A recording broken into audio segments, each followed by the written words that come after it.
Good morning from లే. So already నేను మా హోమ్ స్టే మీకు చూపించాను కదా, ఇదిగోండి ఇది మేము ఉన్న home stay. So Vamshi bro అక్కడ మాకు ఫొటోస్ తీస్తున్నారు చూడండి, లెఫ్ట్లో అక్కడ టీషర్ట్ వేసుకున్నారు కదా, ఆ బ్రోనే వంశీ బ్రో. ఆల్రెడీ డీటెయిల్డ్గా చెప్పాను కదా.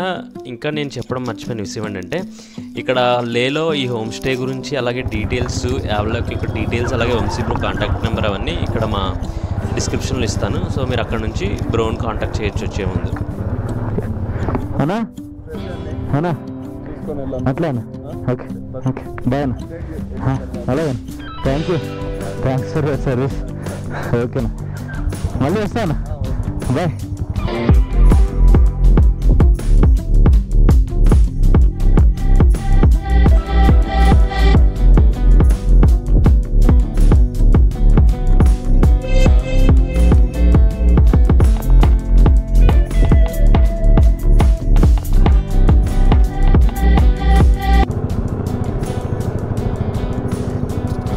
లెఫ్ట్ సైడ్ కనిపిస్తుంది కదా, ఇలా వెళ్ళిపోతే మనం మార్కెట్కి వెళ్ళిపోతాం. అంటే మేము మార్కెట్ నుంచి వచ్చేటప్పుడు ఇలా వచ్చాం. రైట్ సైడ్ కనిపిస్తుంది కదా, రైట్ సైడ్ వెళ్తే మళ్ళీ మనం కార్దుంగ్లా రోడ్, ఇంక డైరెక్ట్ కార్దుంగ్లా వైపు ఆ హైవేని కనెక్ట్ చేసేస్తుంది. మీరు కానీ ఆంధ్ర నుంచి కానీ తెలంగాణ నుంచి కానీ వచ్చినట్లయితే మ్యాక్సిమం తెలుగులో మన వాళ్ళే చూస్తారు కాబట్టి, సో ఈ రెండు స్టేట్ల నుంచి వచ్చిన వాళ్ళు ఎవరైనా సరే ఇక్కడ ఉంటే మాత్రం ఒకటి మాత్రం గ్యారంటీగా చెప్పగలను, కంపెనీ మాత్రం మీరు మాత్రం బెస్ట్గా ఫీల్ అవుతారు. స్టార్ట్అప్ కాబట్టి బ్రో ఇంకా రెడీ చేస్తున్నాడు. సో మీరు వచ్చేటప్పటికైతే ఐఎమ్ డెఫినెట్లీ ష్యూర్ ఒక బెస్ట్ ఎక్స్పీరియన్స్, ఇంకా మంచి ఎక్స్పీరియన్స్ అయితే అవుతుంది మీకు. ఇంకోటి ఏంటంటే, ఈరోజు మేము వెళ్ళిపోతున్న డెస్టినేషన్ ఏంటంటే కార్దుంగ్లా. ఒక వన్స్ అపాన్ ఏ టైంలో అది హైయెస్ట్ మోటరబుల్ రోడ్, ఇప్పుడు అది 13th ప్లేస్కి వెళ్ళిపోయింది. సో వరల్డ్లోనే హైయెస్ట్ మోటరబుల్ రోడ్ ఒకనొక టైంలో. సో అది క్రాస్ చేస్తూ తుర్తుక్ వైపుగా మా ప్రయాణం. సో మధ్యలో ఎక్కడ హాల్ట్ తీసుకుంటాం అనేది ముందుకెళ్ళే కొద్ది వచ్చే దారిలో లొకేషన్స్ అండ్ ప్రాబ్లమ్స్ అన్నీ చూసుకుంటూ ఈరోజు ఎక్కడి వరకు వెళ్తాం అనేది చూద్దాం. ఆ రోడ్ అలా లీడ్ చేస్తూ వచ్చింది మమ్మల్ని ఇక్కడికి వరకు తీసుకొచ్చింది. సో ఇది హైవే, ఇక్కడ కార్దుంగ్లా హైవే అనమాట. ఇక్కడ ఒక పెద్ద రోడ్ని కనెక్ట్ చేసింది ఈ రోడ్ తీసుకొచ్చి, చూస్తున్నారు కదా ఇవ్వండి. ఈ రోడ్ నుంచి ఇలా లెఫ్ట్ తీసుకొని అది లే మార్కెట్ వైపు నుంచి వస్తుంది. మేము డైరెక్ట్గా మేము హోమ్ స్టే ఉంది కదా, అక్కడ నుంచి అడ్రస్ కనుక్కొని ఇలా డైరెక్ట్గా వచ్చేసాం. అది లే మార్కెట్ నుంచి వస్తుంది ఆ రోడ్ డైరెక్ట్గా. సో కార్దుంగ్లా వెళ్ళడానికి కొంచెం ముందున్న పెట్రోల్ బంక్లో ఇప్పుడైతే మనం ఫ్యూయల్ అయితే ఫిల్ చేద్దాం. ఇది కొత్తది కన్స్ట్రక్షన్ అవుతుంది. ఇక్కడైతే ఫ్యూయల్ ఫిల్ చేసేసుకుంటాం. మళ్ళీ ఎక్కడి వరకు ఉంటుందో పెట్రోల్ బంక్స్ ఎక్కడ ఉంటాయో తెలియదు కదా మనకి. పెట్రోల్ అయితే ఈరోజు 1971 రూపీస్ పట్టింది నాకు పెట్రోల్. అండ్ ఇది చూస్తుంటే నాకు తెలిసి లోకల్ యూనియన్ చెక్ పోస్ట్ అనుకుంటాను. డీటెయిల్స్ అనేవి క్రాస్ అయిన తర్వాత చెప్తాను.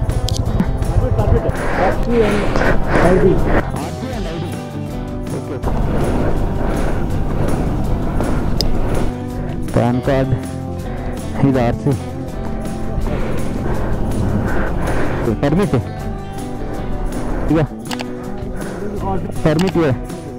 परमिट ये अलाउड रेट पूरा 5. अभी एक स्कूटी गया था ना. మొత్తం మ్యాటర్ ఏంటంటే ఇప్పుడు మాట్లాడుకుందాం. సో లే నుంచి వచ్చేటప్పుడు ఒకవేళ మీ ఫ్యూయల్ తక్కువ ఉన్నా సరే కింద సిటీలో కొట్టించుకోవచ్చు, లేదా మీదకి వచ్చాక ఇక్కడ లోకల్ యూనియన్ చెక్ పోస్ట్ ఏమో అనుకున్నాను కదా. సో ఇది local union check post. So ఇక్కడ కూడా మీకు ఫ్యూయల్ దొరుకుతుంది. అండ్ ఇప్పుడు ఇక్కడ మ్యాటర్ ఏంటంటే, ఇందాక యావ్లాక్ హోమ్ స్టే గురించి చెప్పడం కూడా మర్చిపోయాను. సో అక్కడ వంశీ బ్రోనే మాకు పర్మిట్స్ తీసుకోవడానికి కూడా హెల్ప్ చేశాడు. బయట డీసీ ఆఫీస్కి వెళ్ళి పెట్టుకునే అంత లేకుండా ఆన్లైన్లోనే చేసుకునేలాగా హెల్ప్ చేశాడు. థ్యాంక్స్ టు వంశీ బ్రో ఇంకొకసారి. అండ్ ఇంకోటి ఏంటంటే, ఈ లోకల్ యూనియన్ చెక్ పోస్ట్లో ఏం చెక్ చేస్తారంటే, లోకల్ యూనియన్స్లో ఓన్లీ లే రిజిస్టర్డ్ వెహికల్స్, అంటే ఇక్కడ రెంట్కి తీసుకొని వెళ్ళే వెహికల్స్ మాత్రమే వెళ్ళేలాగా. మీరు ఒకవేళ ఇండివిజువల్గా పర్సన్ బైక్ని కానీ మనం తీసుకున్నాం అనుకోండి, ఇక్కడ నుంచి రానివ్వరు. సో అంటే మీరు ఇప్పుడు జమ్మూ కాశ్మీర్ నుంచి కానీ లేదా మనాలి నుంచి కానీ వచ్చారనుకో, లే వరకు వస్తారు, మళ్ళీ లే నుంచి రిటర్న్ అయిపోవాలి. లే కంటే మీదకి రావాలంటే మీరు లే రిజిస్టర్డ్ బైక్ అయి ఉండాలి, లేదా గ్రూప్ రైడ్స్ వస్తుంటాయి కదా ఢిల్లీ నుంచి కానీ, లేదా అలాగే చండీగఢ్ నుంచి, అండ్ అలాగే మనాలి నుంచి, అండ్ అలాగే జమ్మూ కాశ్మీర్ నుంచి గ్రూప్స్ వస్తుంటాయి, రైడర్ గ్రూప్స్ తీసుకొస్తారు. సో ఆ గ్రూప్ నుంచి అయినా రావాలి. సో ఈ రెండు ఆప్షన్సే. సో ఇక్కడ ఉన్న చెక్ పోస్ట్ ఉన్న మెయిన్ ప్రాబ్లం ఏంటంటే, అది ఒక ఇండివిజువల్ బైక్ అయితే సీ బుక్ అండ్ ఆర్సీ చూపించాలి, ID card and C book చూపించాలి. లేదు అనుకుంటే మీరు లే నుంచి రెంట్ తీసుకునే బైక్ అయి ఉండాలి. మనాలి నుంచి కానీ జమ్మూ కాశ్మీర్ నుంచి కానీ ఇండివిజువల్గా మీరు బైక్ రెంట్ తీసుకొని రావడానికి అవ్వదు, వీళ్ళు ఒప్పుకోరనమాట. Okay, let's ride to Khardung La. చూస్తున్నారు కదా, అలాగా మీదకే ఉంది రోడ్, ఎదురు కనిపిస్తుంది కదా. ఈ మల్లింపులన్నీ చూసుకుంటూ వెళ్దాం మనం ఇప్పుడు. 2 వెహికల్స్ ఒకేసారి తిరగలేవు కదా ఈ చిన్న రోడ్లోని. సో అందుకని ఈ లారీ సైడ్ ఇస్తే మా వాళ్ళు ఇప్పుడు వెళ్ళారు. మళ్ళీ ఆర్మీ ట్రక్ వస్తుంది, ఇప్పుడు ఇది ఎలా పాస్ అవుతుందో చూద్దాం. ఇది కూడా పెద్దదే లారీ, అది పెద్ద వెహికలే. ఆర్మీ ట్రక్ బాగా రైట్ తీసుకున్నాడు, మనోడు కొంచెం బాగా లెఫ్ట్ తీసుకున్నాడు. చూసారు కదా ఇండియన్ ఆర్మీ ఇలాంటి సిచ్యువేషన్లో కూడా యుద్ధ సమయాల్లో స్పీడ్గా మూవ్ అవ్వడానికి ఈ రోడ్స్ని ఇంత నీట్గా ఉంచుకుంటున్నారు. So thanks to BRO. మనం పెద్దగా ముందుకు వెళ్ళకూడదు, ఇప్పుడు జస్ట్ డిస్టెన్స్ అనేది మెయింటైన్ చేయాలి. ఓకే, జై హింద్. ఇలా పాసింగ్ అవుతున్నాయి ఇక్కడ. Nice location. సో ఇక్కడ ఫోటో కొడుతున్నాను. ఈ ఫొటోస్ అన్నీ కూడా ఇన్స్టాగ్రామ్లో పెడతాను. ఇక్కడ కనిపిస్తుంది కదా సౌత్ పుల్ అనేది ఒక చెక్ పోస్ట్, ఇంకా 9 కిలోమీటర్లు ఉంది. సో ఈ మైల్ స్టోన్ దగ్గర నుంచి మా వచ్చే రోడ్ బాగా కనిపిస్తుంది కదా అని ఇక్కడ ఆగి ఫొటోస్ తీసుకున్నాం. ఈ ఫొటోస్ నేను ఇన్స్టాగ్రామ్లో ట్యాగ్ చేస్తాను, మీరు అక్కడ నుంచి చూడొచ్చు ఈ ఫొటోస్. ఇందాక మీకు చెప్పిన సౌత్ పుల్లుకి మేము రీచ్ అయిపోయాం. మన డీటెయిల్స్ అన్నీ అక్కడ కాలమ్స్ ఉంటాయి, పర్మిట్ చూపించి అక్కడ మన డీటెయిల్స్ అన్నీ ఎంటర్ చేయాలి. ఎక్కడి నుంచి వస్తున్నాం అనే డీటెయిల్స్ అన్నీ కొంచెం రాయాలి. ఇండివిజువల్ వెహికల్ నెంబర్తో పాటు అన్నీ రాయాల్సి ఉంటుంది. సౌత్ పుల్లులో వ్యూ ఇలా ఉంది చూడండి. సో బైక్స్ మేము అక్కడ పెట్టి ఇక్కడ జస్ట్ అంటే ఎంట్రీ చేయడం కోసమని వచ్చాం. చూస్తున్నారు కదా సౌత్ పుల్లుకి ఆపోజిట్లోని ఒక క్యాంటీన్ ఉంది, అక్కడ మన స్టిక్కర్ పేస్ట్ చేసాం.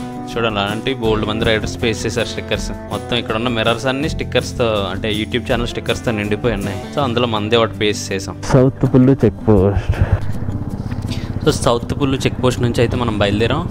ఇంకొకటి ఏంటంటే లే నుంచి బయలుదేరిన తర్వాత ప్రైవేట్ పెట్రోల్ కానీ ఒకవేళ మీకు పెట్రోల్ కావాల్సి వచ్చినా అండ్ అలాగే ఫుడ్, మ్యాగీ, క్యాంటీన్స్ అవన్నీ కూడా ఇక్కడే ఉంటాయి. లే దాటిన తర్వాత ఇది ఒకటే మీకు మళ్ళీ అవైలబిలిటీ ఉన్న ప్లేస్. దీని తర్వాత మళ్ళీ కార్దుంగ్లా. చూడండి, చూసారు కదా స్నో మౌంట్స్కి మనం బాగా దగ్గర అయిపోయాం. చేతులు అయితే పని చేయడం లేదు, గ్లౌజులు కూడా వేసుకోలేదు. ఎక్కడో దగ్గర చిన్న బ్రేక్ తీసుకొని గ్లౌజెస్ అయితే వేసుకోవాలి. ఎక్కడో దగ్గర బ్రేక్ తీసుకుందాం అనుకున్నాం కానీ అంత దూరం కూడా నడిపిలా కనిపించడం లేదు. నా క్లచ్ అవన్నీ బాగా టైట్ ఉండడం వల్ల ఎక్కువ పెయిన్ వచ్చేస్తుంది. చలికి ఆ పెయిన్ ఎక్కువ వచ్చేస్తుంది. సో ఇప్పుడే వేసేసుకుంటున్నాను. నాకు తెలిసి మేము కార్దుంగ్లాకి దగ్గర అవుతున్నాం అనుకుంటాను. మెల్లమెల్లగా స్నో కనిపిస్తుంది, అంటే మాకు నియర్ బైగా స్నో కనిపిస్తుంది చూడండి. కాకపోతే స్నోఫాల్ అవుతుందా లేదో తెలియదు. అప్పుడప్పుడు కార్దుంగ్లలో స్నోఫాల్ కూడా అవుతుంటుంది మే ఎండ్లో. అలాగా మనకు లక్ ఉంటే అవుతుంది, లేకపోతే లేదు, చూద్దాం. బట్ స్నో మాత్రం కనిపించడం మాత్రం ఎక్కువైంది మాకు. అలాగా చలి కూడా పెరుగుతుంది మెల్లికెళ్ళిగా ముందుకెళ్ళి కొద్ది.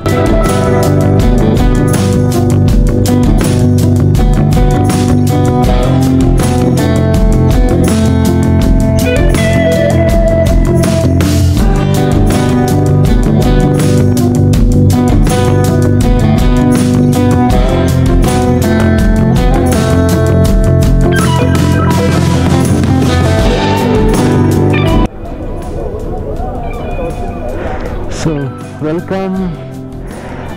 welcome to Khardung La, the mighty Khardung La.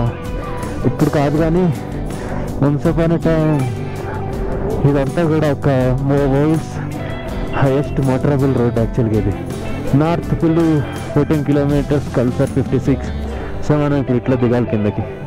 So చూస్తున్నారుగా ఇక్కడ కాకులు కూడా ఉన్నాయి. Mountain ranges, snow, complete snow. So ఇక్కడ కొన్ని ఫోటోలు దిగాను, అక్కడ కొన్ని ఫోటోలు దిగాం. ఇక్కడ ఫోటో దిగడం అనేది చాలా కష్టం యాక్చువల్గా. సో బట్ ట్రై చేసాం. ఇప్పుడైతే మేము న్యూ బ్రా వైపుగా వెళ్తున్నాం.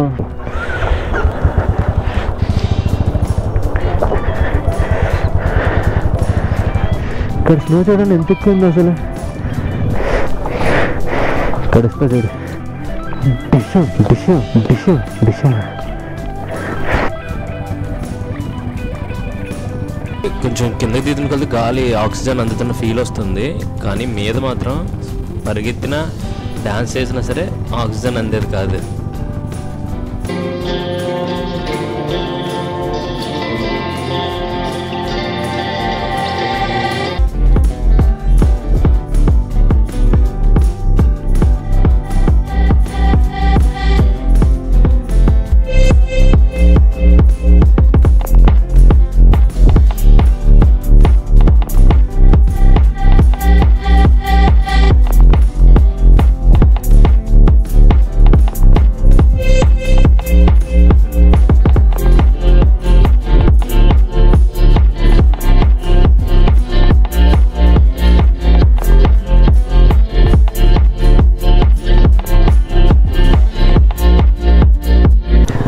మొత్తానికి మేమైతే కిందకి దిగిపోయాం. ఆ పైన కనిపిస్తున్నాయి ఆ మౌంటైన్స్ నుంచి కిందకి దిగాం. మధ్యలో కొన్ని రీల్స్ చేసాం. ఆ రీల్ నేను ఇక్కడ పోస్ట్ చేస్తాను. ప్రస్తుతానికి అయితే నార్త్ పుల్లుకి మేమైతే చేరుకున్నాం.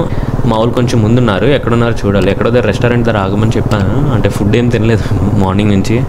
నార్త్ పుల్లు దగ్గర పెద్దగా షాప్స్ ఏ ఉండవు కానీ బట్ మ్యాగీ అంటే పెట్రోల్, ప్రైవేట్ పెట్రోల్ అవన్నీ దొరుకుతాయి. సో ఇక్కడ ఉన్నట్టున్నారు. ఇక్కడ ఎక్కువ మంది బైక్స్ ఆగారు. మా వాళ్ళు కూడా ఆగండి, మా వాళ్ళు అక్కడ ఉన్నారు. ఏదైనా తాగాలి ఇప్పుడు. పడిపోయేలాగా ఉన్నాం అక్కడ కళ్ళు తిరిగి. నార్త్ పుల్లులో దిగిన తర్వాత మ్యాగీ అయితే వచ్చేసింది. ఇదిగోండి మ్యాగీ. మంట కాచుకుంటూ మ్యాగీ తింటా. Different feel. మా శ్రీరాంబయ్య అయితే కళ్ళు తిరిగి పడిపోయేలాగా ఉన్నాడు. ఇప్పుడు చూడండి లొకేషన్ ఎలా ఉందో. దిగంగానే కార్దుంగ్లో దిగంగానే నార్త్ పుల్లు చెక్ పోస్ట్ దగ్గర ఇట్లా ఉంది లొకేషన్.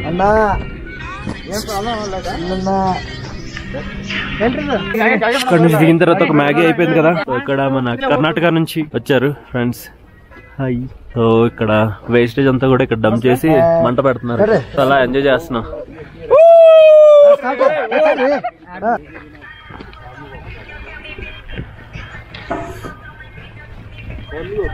ఉంటది biking. Maggi and fried rice కూడా దొరుకుతుంది కానీ ఆ రైస్ తినలేము కదా, అందుకనేసి మేము మ్యాగీ ఆర్డర్ చేసుకున్నాం. మ్యాగీ బెటర్, డిఫరెంట్ గా ట్రై చేసి నచ్చలేదు అనే దానికంటే మ్యాగీ టేస్ట్ ఆల్రెడీ తెలుసు. సో ఆకలితో ఉన్నాం, మ్యాగీ ఎనఫ్ అనిపించింది. సో మ్యాగీ తిన్నాం, ఒక టీ తాగాం. బిల్ ఎంత అనేది ఇన్ఫార్మ్ చేస్తారు. వెజ్ సూప్ ఆర్డర్ చేశాడు. ఇక్కడ వెజ్ సూప్ కూడా దొరుకుతుందంట. మా వాడు కొండోడు కాబట్టి మ్యాగీ ఏమన్నాడు, కాకపోతే అతనే మంచోడు కాబట్టి వద్దని చెప్పాడు అనమాట. అదే బెటర్. డైరెక్ట్ నోట్లో తాగి ఇలా వేసుకోవడం అంట. అలా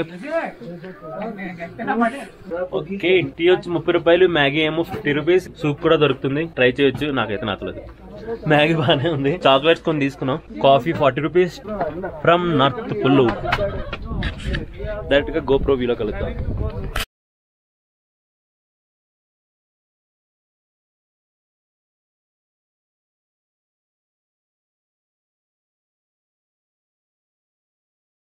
సో ఇవన్నీ కొత్త రోడ్లో కనిపిస్తున్నాయి. రైట్ సైడ్ కనిపిస్తున్న రైలు టెంట్లో ఎలా ఉంటున్నారో తెలియదు చలికి. ఎండాకాలంలో ఇలా ఉంది. వీళ్ళు ఏం చేస్తున్నారంటే ఇక్కడ రోడ్ కన్స్ట్రక్షన్స్ అవుతున్నాయి కదా చూడండి. ఎదురుగా కొత్త రోడ్ అవుతుంది చూడండి, ముందుకి డస్ట్ వేస్తుందా. సో దానికోసం వాళ్ళు ఆ వర్క్ కోసం వచ్చినట్టున్నారు వాళ్ళు. పాప ఎండాకాలంలోనే ఇక్కడ వర్క్ చేయగలం కదా, అందుకని. బ్యాడ్ రోడ్ స్టార్ట్ అయ్యి కన్స్ట్రక్షన్ అవుతుంది కదా, అందుకని బాగా డస్ట్ అండ్ అలాగే ఆఫ్ రోడ్ మనకి మొదలైపోయింది. చూద్దాం ఈ రోడ్ ఎంత దూరం ఉంటుందో. ఇలాగా మేమైతే లాస్ట్ 3 కిలోమీటర్స్ నుంచి కూడా ఇట్లానే హాఫ్ రోడ్ నడుపుతున్నాం. 1 hour later. అమ్మ బాబాయ్, ఆల్మోస్ట్ 16 కిలోమీటర్స్ తర్వాత, 16 to 18 కిలోమీటర్స్ తర్వాత ఈ మంచి రోడ్డు కనిపిస్తుంది. చూస్తున్నారు కదా, ఈ రోడ్డు ఏదైతే ప్యాచ్ వర్క్ అంతా కన్స్ట్రక్షన్ వర్క్ అంతా 16 కిలోమీటర్స్లో రన్ అవుతుంది. సో ఇది అయిపోయేటప్పుడు ఇక్కడ కొన్ని షాప్స్ ఉన్నాయి. ఇక్కడ కూడా మ్యాగీ అవి దొరుకుతాయి. ఫ్యూయల్ అయితే మనకు తెలియదు కానీ ఇక్కడ లొకేషన్ మాత్రం చాలా బాగుంది. ఎంజాయ్ చేయండి. ఇక్కడ లొకేషన్ చూపిస్తాను బై కాపీ.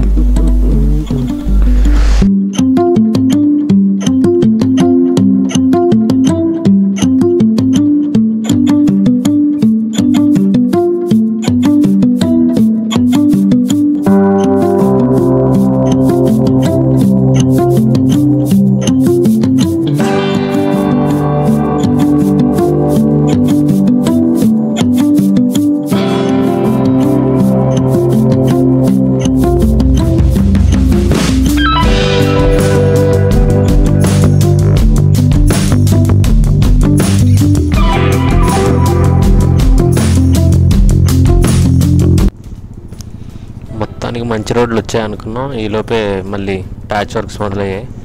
సో ఎక్కడి వరకు ఈ రోడ్స్ ఎలా ఉంటాయి అనేది ఇంకా తెలియదు మాకు. సో స్టిల్ చూస్తున్నారు కదా రోడ్స్ ఎలా ఉన్నాయో. మొత్తం ప్యాచ్ వర్క్సే లేదా శాండ్, కంటిన్యూగా శాండ్ ఉంటుంది మొత్తం రోడ్స్ అంతా.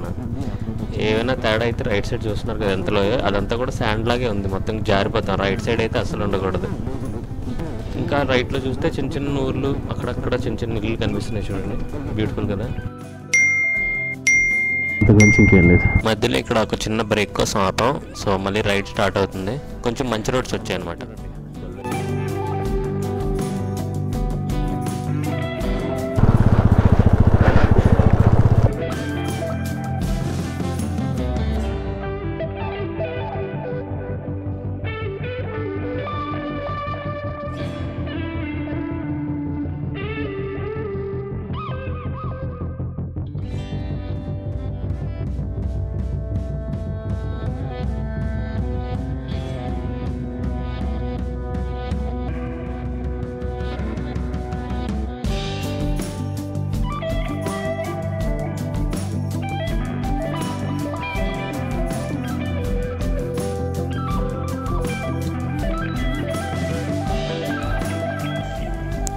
మీరు చూస్తున్న కదా రైట్, ఇదే లాస్ట్ పెట్రోల్ బంక్. సో ఇక్కడ నుంచి డిస్కిట్ 15 కిలోమీటర్స్ ఉంది.